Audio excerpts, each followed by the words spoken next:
Hey everyone, it's Jimmy kindly asking you to click like and subscribe, hit the notification bell, and drop a comment saying where you're listening from.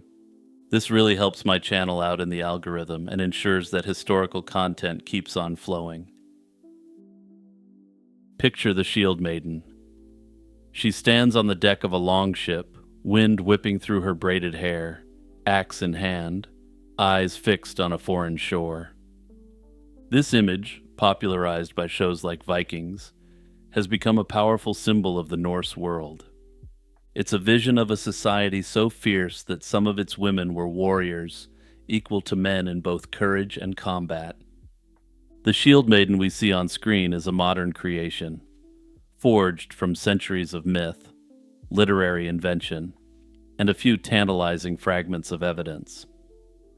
Was the Shield Maiden a rare exception to the rule, or a purely literary invention designed to explore the boundaries of a rigidly defined world? The search for an answer takes us from the pages of medieval writers to the soil of a Swedish burial ground to the pages of Byzantine history. Shield Maidens appear most prominently in the legendary sagas, heroic tales that were written down in the 13th and 14th centuries, long after the Viking Age had ended. These stories weren't strict histories. They were a blend of folklore, myth, and oral tradition, often colored by the Christian worldview of their authors. In the Norse imagination, the Shield Maiden was often conceptually linked to the Valkyries, Odin's supernatural warrior maidens, who chose which warriors would live and die in battle. The sagas sometimes blur this line intentionally, creating characters who are both mortal and mythic, human warriors touched by the divine. Lagertha is arguably the most famous, thanks almost entirely to modern media, but her story comes from a single source, the Gesta Danorum, or the Deeds of the Danes in English. This was a 12th century history written in Latin by the Danish chronicler Saxo Grammaticus. Saxo introduces Lagertha as a skilled Amazon, who, along with other noble women, wear men's clothing to fight alongside Ragnar Lothbrok, her husband. She fights with such ferocity that Ragnar credits her alone for his victory. However, Lagertha's historicity is highly doubtful. Saxo was a Christian cleric writing centuries after the events, and his work is known to blend history with fiction, heavily influenced by classical Roman models. His description of Lagertha as an Amazon is a clear nod to these traditions. Furthermore, her character serves a narrative purpose for this Christian writer. Instead of being seen as a strong, powerful female warrior, Saxo likely intended to portray her as a moral warning against the perceived chaos of pagan societies. In his view, what he was portraying was a woman who was abandoning her divinely ordained role. This was intended to be viewed with disgust by his audience, though it clearly began resonating differently, starting as early as the 19th century. A crucial piece of evidence for the existence of historical Shield Maidens comes from an external, near-contemporary source. The 11th century Byzantine historian John Skylitzes, chronicling a battle in 971, recorded a stunning discovery. After defeating a force of Scandinavian warriors at the siege of Dorostalon in Bulgaria, the victorious Byzantines were stripping the dead, as was the style at the time. What they found was shocking. They discovered armed women among the fallen warriors. This account is invaluable because it comes from an outside observer with no stake in Nordic literary traditions. Importantly, this wasn't a generalized tradition in Byzantine histories either. This wasn't some trope inserted routinely, mocking their enemy for having to resort to using women to fight for them. In fact, scholars view this account as being much more likely to be factual because this came from a hard-fought victory. Simply put, the Byzantines had no incentive to say that they had difficulty fighting a force made up partially of women. In fact, admitting so was a bit of a challenge to the masculinity of their warriors. For centuries, these were, in essence, the only evidence for Shield-Maidens. But in 2017, science offered a stunning new clue. The focus of the search for a real Shield-Maiden has since centered on a 10th century burial in the Viking trading town of Birka, Sweden. Excavated in the 1870s, it was immediately hailed as the tomb of a high-ranking warrior. The grave was lavishly furnished with a full arsenal of weapons: a sword, an axe, a spear, armor-piercing arrows, and 2 shields. It also contained the remains of 2 horses, a mare, and a stallion, essential for a mounted warrior. Most significantly, a full set of gaming pieces was found in the individual's lap, suggesting the deceased was not just a fighter, but a military leader. For over 140 years, the occupant of this archetypal warrior grave was assumed to be male, an assumption based on the martial nature of the grave goods.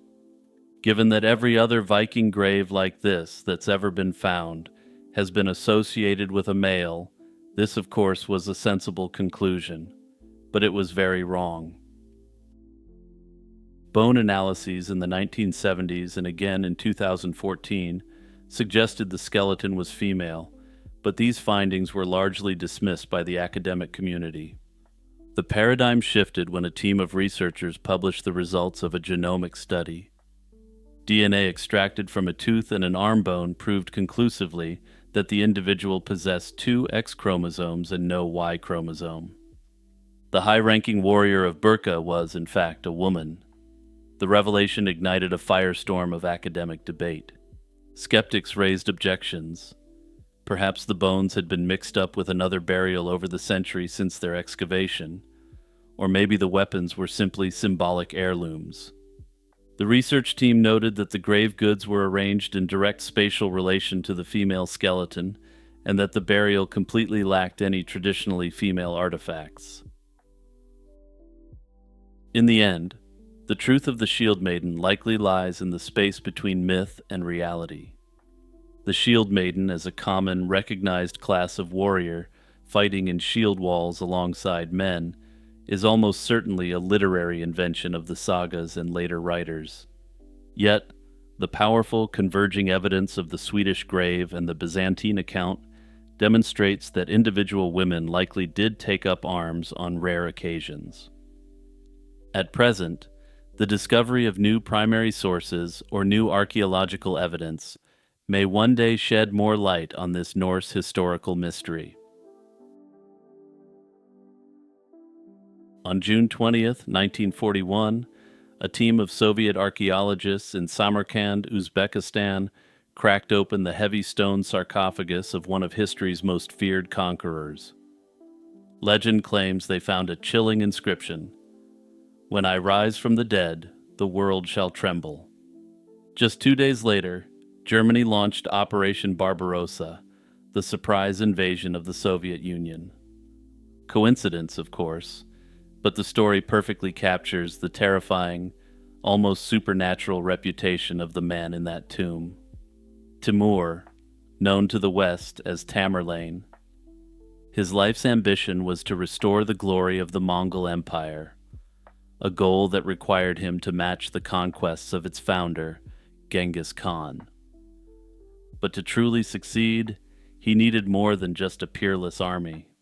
He needed the one credential that mattered above all others in his world: the sacred blood of Genghis Khan himself.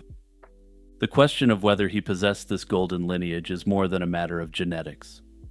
It's a story of ambition, political genius, and the masterful manipulation of power in a world defined by the legacy of one man. Tamerlane was born in the 1330s in Transoxiana, the heartland of the Chagatai lands, a vast territory in Central Asia. This was once a proud quarter of Genghis Khan's unified Mongol Empire, but by Tamerlane's time, however, that unity was a distant memory. The Mongol world had fractured into successor states, and the Chagatai state was arguably the most chaotic of them all. It had effectively split into a settled, Turkified western region where Tamerlane lived, and a more traditional nomadic Mongol East known as Mogulistan. Power wasn't in the hands of a single ruler, but was contested by rival Turco-Mongol tribal chieftains, known as emirs, who fought endlessly for supremacy. Tamerlane began his career as just one of these ambitious local warlords, a minor noble from the Barlas tribe who started as a sheep rustler and mercenary. In this fractured landscape, one law remained absolute. It was the unwritten constitution of the steppe. Only a man who could trace his ancestry directly, through the male line, to Genghis Khan could hold the supreme title of Khan. These descendants formed a sacred ruling class known as the Altan Uruk, or the Golden Family. This massive extended family is known to historians as the Chinggisids, after the proper pronunciation of Genghis Khan's name. To claim the title of Khan without this bloodline was unthinkable. This presented an enormous barrier for an upstart like Tamerlane, who wasn't a member of this exclusive club. The power of this principle is proven by the very chaos it governed. Powerful warlords who commanded large armies and controlled vast territories still didn't dare call themselves Khan. Instead, they propped up powerless Chinggisid princes as figurehead rulers to legitimize their own authority. They held the power, but the Golden Family held the title, a situation which Tamerlane wasn't willing to subject himself to, at least not fully.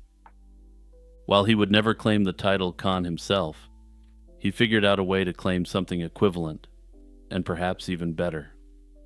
His genius lay in recognizing its absolute power and turning this immense constraint into the very foundation of his imperial identity. Facing this insurmountable political reality, Tamerlane couldn't change his birth, so he constructed a multi-layered case for his right to rule. He built the building blocks of legitimacy, with each piece designed to strengthen his position and appeal to different audiences.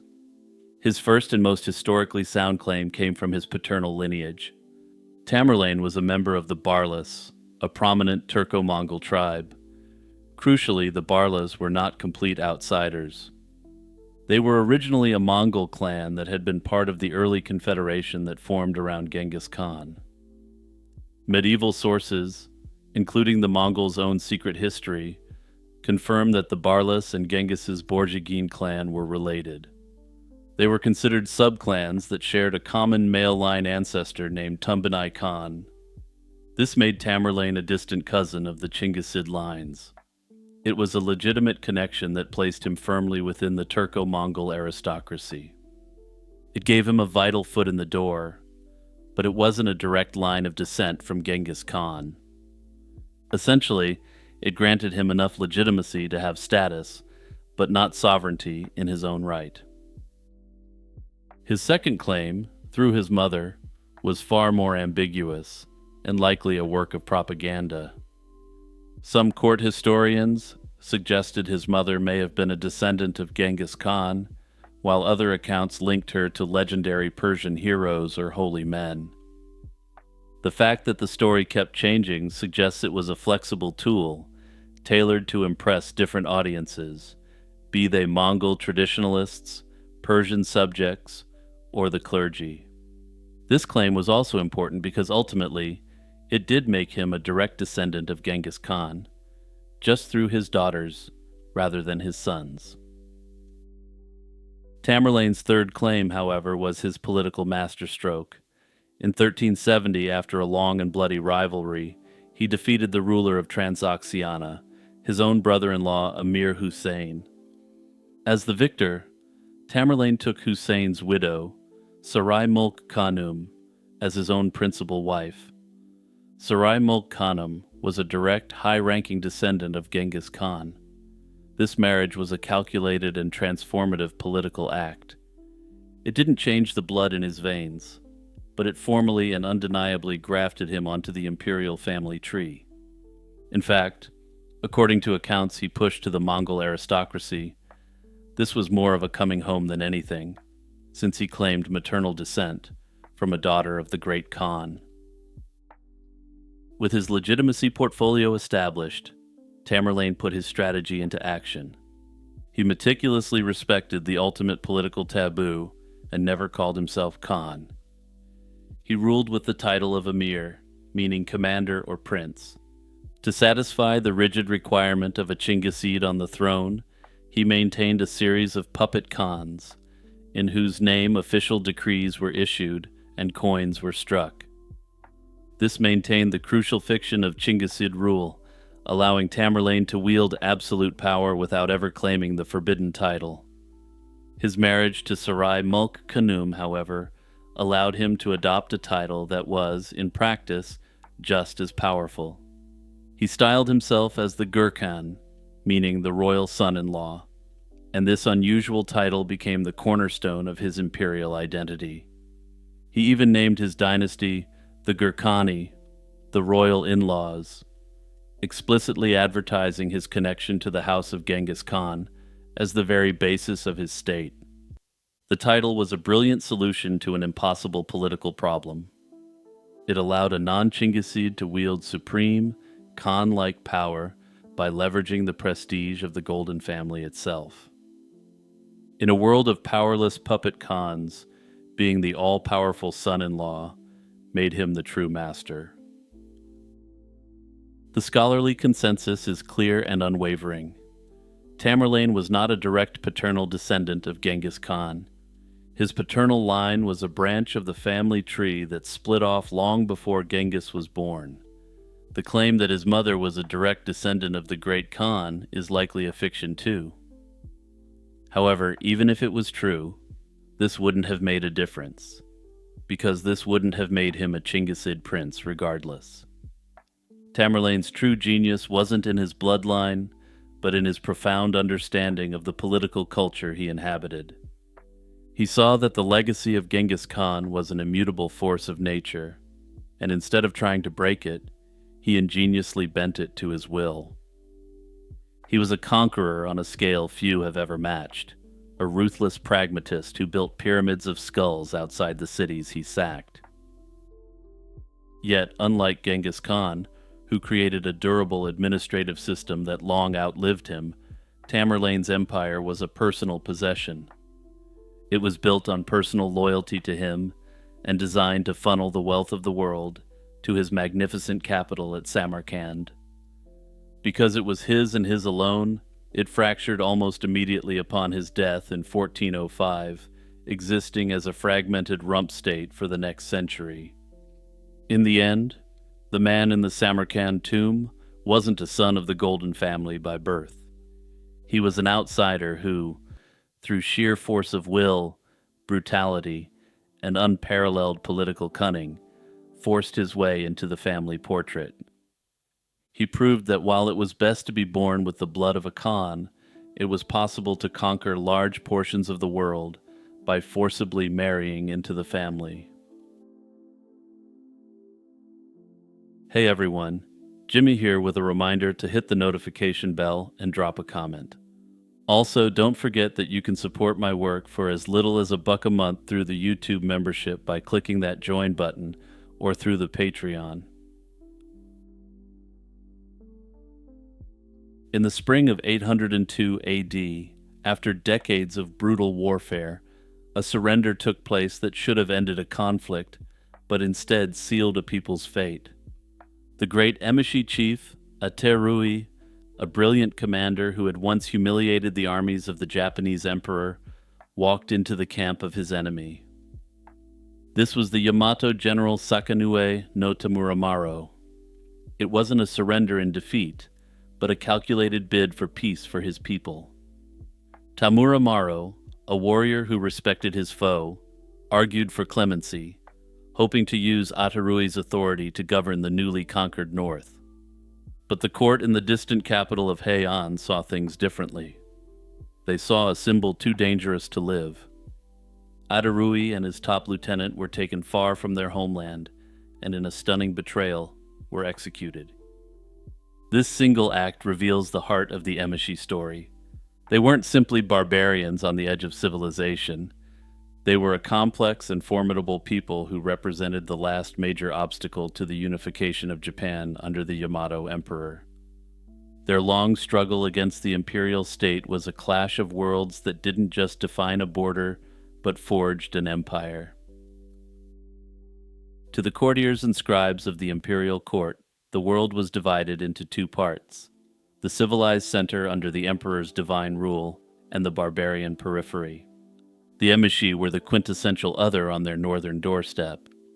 They inhabited the vast, rugged Tohoku region of Honshu, a land the Yamato called Michinoku, or the deepest road in English. In official histories like the Nihon Shoki, the Emishi are consistently portrayed through a lens borrowed from Imperial China. They are uncivilized, disobedient, and in need of the emperor's civilizing influence. The very name Emishi, written with Chinese characters, was likely a pejorative, possibly meaning shrimp barbarians. This is thought to be a reference to either their diet or their long beards. By painting the northern tribes with a single derogatory brush, the Yamato court created an ideological justification for conquest. This transformed simple territorial expansion into a righteous mission to tame the wilderness. In reality, the people behind the label were far more complex. Japanese and Chinese records describe them as kibito, or hairy people, a physical trait that distinguished them from the Yamato or Japanese people. This suggests a strong connection to Japan's indigenous Jomon population, the archipelago's original hunter-gatherer inhabitants. This has led to the long-held theory that the Emishi were the direct ancestors of the modern Ainu people of Hokkaido. However, there were a number of distinctive and important differences. The Emishi of Honshu were skilled horse breeders and practiced rice cultivation, traits not associated with the later Ainu culture of Hokkaido. Ultimately, Emishi was less an ethnic descriptor and more a political one. It was a blanket term for any group in the north who refused to submit to Yamato authority, who shared some loose cultural traits. These groups were diverse, likely including Jomon descendants, mixed populations, and even ethnic Japanese settlers who had gone native and sided with the locals. The Japanese themselves acknowledged this diversity, classifying some of the Emishi as traitors due to their Yamato origin. The Emishi thrived in the harsh northern environment through a resilient, mixed economy. They were hunters and fishers, but also cultivated grains like millet and barley, and in fertile river valleys, they grew rice. Their most significant cultural and military asset, however, was the horse. They were master horse breeders, a skill possibly influenced by contact with continental cultures, and the horse was central to their way of life. They lived in tribal communities, likely organized around chieftains, in settlements of pit dwellings clustered into small hamlets. Their material culture was distinct, favoring clothing of animal hide and their iconic curved, single-edged short sword. Their religion was likely quite similar to folk Shinto beliefs, coming with an animist understanding that everything in the world around them had a spirit. They worshipped the nature around them, and bears were likely considered by far the most sacred animal in their world. Interestingly, despite being pushed in by a powerful centralized state built on the Chinese model, the Emishi figured out a way to hold out through force of arms. Their entire military doctrine was built around the horse archer. They perfected a devastating style of mobile warfare, using hit-and-run tactics to harass and destroy their enemies. An Emishi band could sweep down on an enemy force, unleash a storm of arrows, and vanish back into the hills before a response could be mounted. Against the Yamato court's army, which was modeled on Chinese-style heavy infantry, this was a revolutionary approach. The slow-moving, heavily armored imperial soldiers were easy targets, unable to cope with the speed and fluidity of Emishi cavalry. The Emishi, much like their steppe counterparts on the other side of the Sea of Japan, were raised in the saddle. This allowed them to perform feats of horsemanship that seemed superhuman to their enemies. This tactical superiority by a barbarian group had a profound and lasting impact on Japanese history. The repeated, humiliating defeats of the 8th century made it brutally clear that the old ways were obsolete. To conquer the North, the Yamato had to abandon their Chinese models and become like their enemy. This necessity, born on the northern frontier, was the crucible in which the samurai was forged. The court began to favor warriors that fought on horseback with bows, just as the Emishi did. The frontier thus became an engine of innovation, with the tactics of the so-called barbarians providing the blueprint for the warrior class that would dominate Japan. The long-simmering conflict between the Yamato and the Emishi erupted into open war in the late 8th century. The Yamato state, then in its Nara and early Heian periods, was in an era of ambitious centralization. From their grand capitals, first at Nara and then Heian, modern Kyoto, a succession of emperors sought to impose a unified legal and administrative system. The independent tribes of the north were a direct challenge to this imperial vision, since they remained fiercely independent. In 774, a series of Emishi uprisings triggered what historians would later call the 38-Year War, a prolonged and bitter struggle for control of northern Honshu. Initially, the conflict was a disaster for the Yamato. Their large, conscription-based armies were consistently outmaneuvered and defeated. The conflict's defining early moment came in 789 at the Battle of Sufusei. A massive imperial army pushed deep into Emishi territory, only to be lured into a brilliant trap set by the chief Adarui. Pinned against the Kitakami River, the Yamato forces were attacked from all sides and collapsed into a panicked rout. Over 1,000 soldiers, weighed down by their heavy armor, drowned trying to escape. It was a catastrophic defeat that sent shockwaves through the court. The Emishi were superior warriors, but they were fighting a war of battles against an enemy that was waging a war of systems and logistics. The Yamato state, with its bureaucratic organization and vast resources, could absorb such losses, raise new armies, and sustain a conflict over decades. Under the determined Emperor Kanmu, the court changed its strategy. They began building a network of fortified administrative centers, called Josaku, deep in Emishi lands. These forts, like Isawa Castle, acted as forward bases, allowing the Yamato to project power, control territory, and slowly choke the resistance. They also promoted a new type of commander, Sakanue no Tamuramaro, a man who understood the new way of fighting. He was given the new title of Seitai Shogun, Great Barbarian Subduing General, a title that would acquire significant importance in the coming centuries.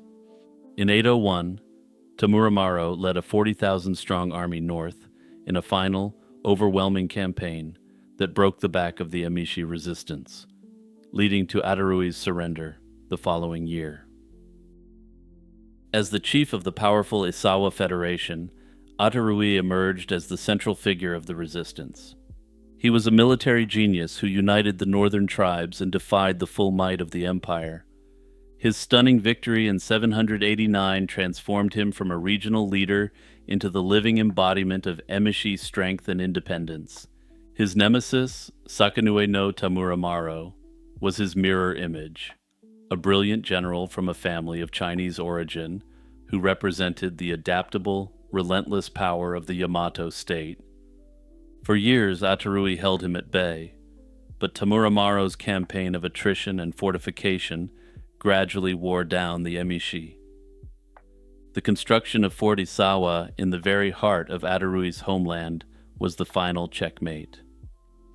Faced with the inevitable, Adarui chose to surrender, placing his trust in the honor of his rival to secure a future for his people.